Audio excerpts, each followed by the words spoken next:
welcome back. We're going to talk more about our top story, the seemingly relentless spate of mass shootings over the past week.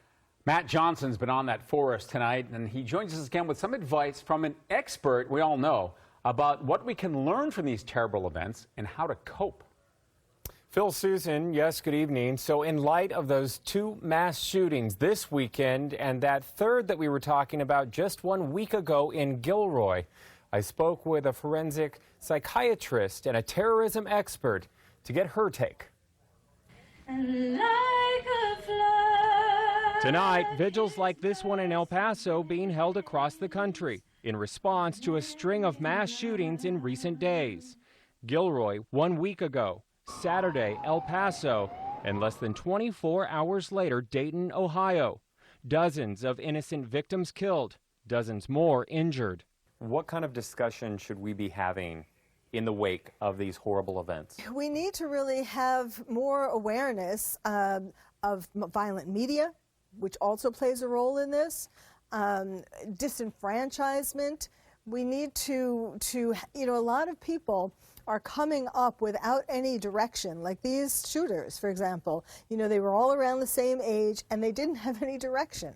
Dr. Carol Lieberman is a forensic psychiatrist and terrorism expert. Have we become numb to shootings like this, mass shootings? Some of us are going to be watching television and looking at the shootings, picture after picture, and it is traumatizing, but some of us are going to say, oh, ho-hum, another mass shooting, and because they're in denial or they're desensitized to it. And other people are going to look at it and say, oh my God, I'm not going to go anymore to places where there are crowds because we can get killed. But what similarities do you see when you look at mass shootings? What they have in common is they're angry, they're disenfranchised, they're hurt, and they have some kind of mental illness. What can we do to prevent this?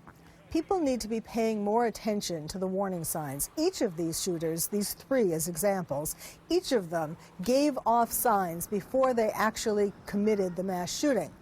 They didn't just wake up that morning and decide that they were going to do this, because they really had planned it. And I pressed her on that question. I asked Dr. Lieberman, what can we do as a society? She says, in her opinion, that we can pay attention to family and friends and not be afraid to report any unusual behavior. And of course, try to get them help if needed.